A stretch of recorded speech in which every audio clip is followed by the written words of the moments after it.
নমস্কার বন্ধুরা, আমি আজকে তোমাদের সঙ্গে একটু আলোচনা করব যে এই মাসখানেক আগেই আমি এই যে গাছটা বালিতে আমি প্রতিস্থাপন করেছিলাম। বেশ অনেকটাই পচে গেছিলো, দিয়ে কেটে আমি বালিতে বসিয়েছিলাম। তো সেই গাছটাই এখন কেমন শিকড় হয়েছে সেইটা আমি এখন প্রতিস্থাপন করব। তো এটা আমি গ্যাসও প্রতিস্থাপন করতে পারতাম। তো আমাদের এইখানে এখন গ্যাসটা ঠিক মতন, তো তোমরাও যখন অনেকেই আছো গ্যাসটা ঠিক মতন পাও না, কিন্তু মাটি দিয়ে বালি দিয়ে কিভাবে করে প্রতিস্থাপন করলে পরে বেশ জলটাও জমবে না, গাছও খুব ভালো হবে। তার জন্য আমি আজকে মাটিতে তোমাদেরকে এই গাছটা প্রতিস্থাপন করে দেখাবো। মাটিতেও আমার আরও কিছু গাছ আছে, এইটা আমি প্রতিস্থাপন করিনি, কি মাটি দিয়ে তৈরি করি, তারপরে আমি তোমাদেরকে ওই গাছগুলোও দেখাবো। মাটিতেও খুব ভালোই হয়, তবে মাটির সঙ্গে একটু লাল বালিটা দিতে হয়, একটু গোবর সার দিতে হয়, তাহলে বেশি ভালো হয়। আর এঁটেল মাটি তো দিতে হয় না, সেটা আমি দেখাচ্ছি। আবার 1 মাস হলো, 1 মাস থেকে 10-12 দিন হলো, 1 মাস। তার মধ্যে ওই যে এইগুলো প্রতিস্থাপন করেছিলাম, তোমাদেরকেও তো তখন বলেছিলাম যে কীভাবে এই ডালটিকে এই চারা করতে হয়। এটা পুরো লাল বালিতে বসানো, তো এটাও তুলে আমি প্রতিস্থাপন করব। এটাও মাটিতেই করব, আর এটাও মাটিতেই করব। তো দেখো তোমরা আমি কিভাবে মাটিটা রেডি করি। প্রথমে আমি মাটিটাই নিই, মাটিটা সে আমি ছোটো টবে নিয়ে আমি তোমাদেরকে দেখাচ্ছি। তোমরা যদি বেশি মাটি হওয়াতে অনেকটা গাছ প্রতিস্থাপন করবা, তাহলে কি করতে পারো, বড় বড় টবে করে নিয়ে মাপটা একটা আইডিয়া করে নিতে পারো। এই যে এটা আমার মাটি, এটা বেলে দোআঁশ মাটি আছে। তো মাটিতে করলে পরে তোমরা যেন বেলে দোআঁশ মাটিটাই নিও, বেশ এঁটেল মাটিটা নিও না। এটা মাটি, 1 টব আমি মাটি নিয়ে নিলাম, আর 1 টব নিলাম আমি লাল বালি।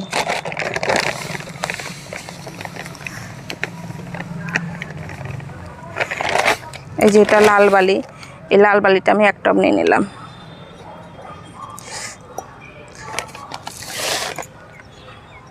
আর তার সঙ্গে আমি 1 টব নেব গোবর সার। এইটা সেই পুরনো গোবর সার, অনেক কালো কুটকুটে হয়ে যায়। আমি একবার কিনে নিয়ে এসে 2-3 বছর আমি ব্যবহার করি। এই যে এই ধরনের কালো কুটকুটে গোবর সার, এই 3টে দিয়েই সমান করে আমি এখন গাছ লাগাবো। যে 3টে আমি সমান সমান করে নিয়েছি, 1 টব বালি নিয়েছি, 1 টব গোবর সার, 1 টব মাটি, তার সঙ্গে একটু নেব সিঙ্গেল সুপার ফসফেট। এটা কিন্তু রাসায়নিক সার, তাও এটা যদি তোমরা দিয়ে দিতে পারো তো যে কোনো গাছ দেখছি খুব ভালো হয়। আর এটা আমি দেব একটু ফুরাডন বলে, ওই যে যেটা পোকামাকড় হয় না। আমাদের অ্যাডিনিয়াম গাছে যে কোনো টবে আমরা একটু জলেরটা একটু টান টান করে দিই, তার জন্য কি হয়, অনেক সময় পিঁপড়ে হয়। তো এইটা একটু দিলে পরে পিঁপড়েটা হবে না। এটা কিন্তু সার না, আমাদের টবে অনেক সময় পিঁপড়ে হয়, উই পোকা হয়। এইটা দিলে যে কোনো পোকামাকড় হয় না, কেঁচো হয়, কেল্লে হয়, তো সেটা হয় না। তো এই কটা দিয়ে আমি এখন মিক্স করে গাছটা প্রতিস্থাপন করব। আর এর সঙ্গে হাড়কুচি, শিংকুচি এগুলো আমি কিচ্ছু দিলাম না। আর তোমরাও যখন গাছ এরকম প্রতিস্থাপন করবা, ওই সব কিছু দিতে যেও না, ওটা দিতে হয় কেমন পরে দিতে হয়। আর ওইগুলোও যদি দাও তাহলে একটু মিশিয়ে বেশ 15-16 দিন একটু রেখে দাও, ওই সারটা ভালো করে একটু পচে মাটির সঙ্গে মিক্সড হবে, তারপরে তোমরা সেটা তখন ব্যবহার করো।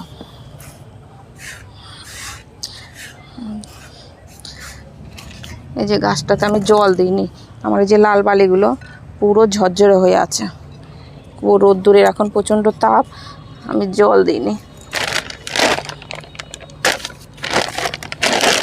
এই যে বালিটা এখন ঢেলে একটু ফেলে দিই, তাহলেই গাছটা বেরিয়ে যাবে।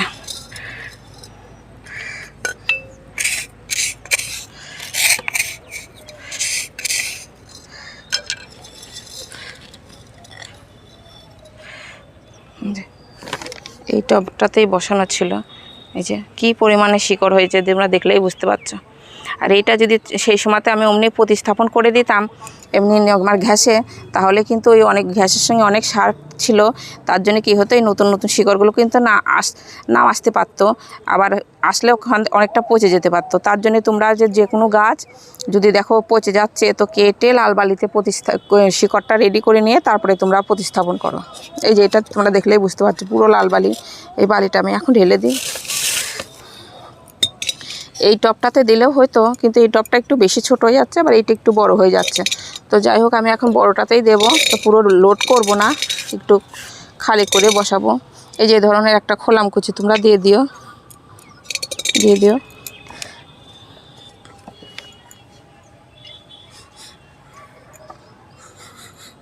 টবটা আমি এখন রেডি করে নেব। এই যে এই ধরনের আমাদের টব যখন ভেঙে যায়, তোমরা এই খোলামকুচিগুলো রেখে রেখে দিও, এর সময় লাগে টব পাল্টানোর সময়। এই যে তলে একটা খোলামকুচি দিয়ে দিলাম, তার উপরে যে বালিতে আমার প্রতিস্থাপন করা ছিল সেই বালিটা একটু সাইড দিয়ে দিলে পরে ভালো হবে ড্রেনেজ সিস্টেমটা। ব্যাস দিয়ে দিলাম।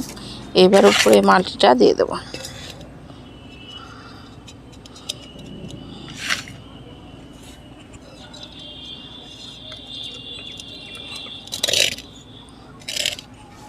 অনেক জায়গা থেকে কিন্তু এখনও এই গ্যাসটা পাওয়া যায় না, তো তার জন্য তোমরা এইভাবেও প্রতিস্থাপন করতে পারো।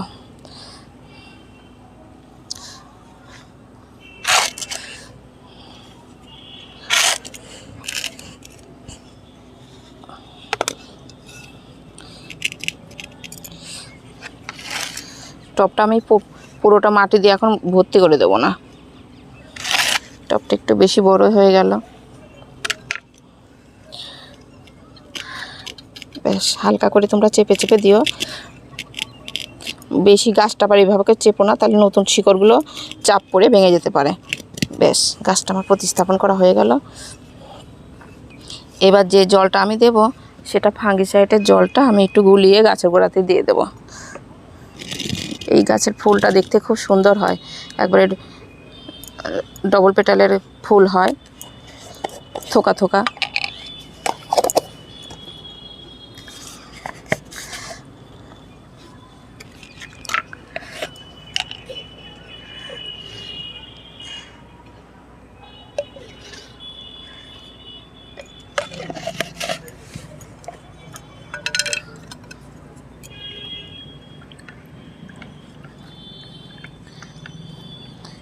প্রথমকার জলটা তোমরা এই ফাঙ্গিসাইড দেওয়া জলটা যদি দিতে পারো, তাহলে শিকড় আর পচার কোনো ভয় থাকে না, গাছটাও খুব সুন্দর হয়।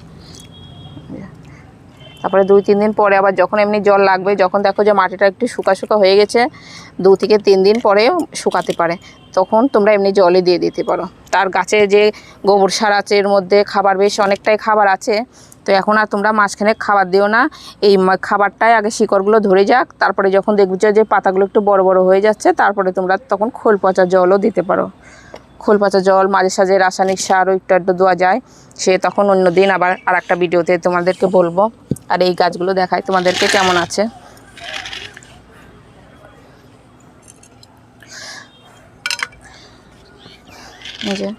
জি, এইটা আমি মাসখানেক আগেই বসিয়েছিলাম লাল বালিতে। তো তোমরা লাল বালিতে বসালে কি করবা, সবসময়তে যেন বালিটা একটু ভিজা ভাব থাকে, না শুকায় যায়। যে পুরোটাই আমি ঢেলে দিলাম, এই যে প্রত্যেকটাতে শিকড় চলে এসেছে। এই যে তোমরা দেখলেই বুঝতে পারছো কত সুন্দর সুন্দর। এই যে এটা নাকচম্পার চারা, এই যে কিছুটা এখনও শিকড় আসেনি, 2-1টা হয়তো পচে যেতে পারে, কিন্তু বেশিরভাগ তোমাদের এরকম হয়ে যাবে। কিন্তু এই জিনিসটা যদি তোমরা টাটকা টাটকা বসাও তাহলে কিন্তু হবে না। আমাদের জবা গাছের ডালগুলো যেমন আমরা নিয়ে এসেই টাটকা টাটকা বসিয়ে দিই, তোমাদের কাছে যদি বাড়িটা না রেডি করা থাকে তাহলে কি করো, আগের দিন হয়তো একটু মগের মধ্যে একটু চুবিয়ে রাখলা, মগের মধ্যে চুবিয়ে রেখে তারপরে তোমরা তারপরের দিন হয়তো বালিতে প্রতিস্থাপন করলা। আর অ্যাডিনিয়াম গাছ আর এই নাকচম্পার ডালগুলো বিশেষ করে এইগুলো কিন্তু তোমরা একটু ছায়াযুক্ত জায়গায় 3-4 দিন ফেলে থুয়ে একটু শুকিয়ে নিয়ে তারপরে যদি প্রতিস্থাপন করো, তো এই ধরনের খুব সুন্দর শিকড় চলে আসবে।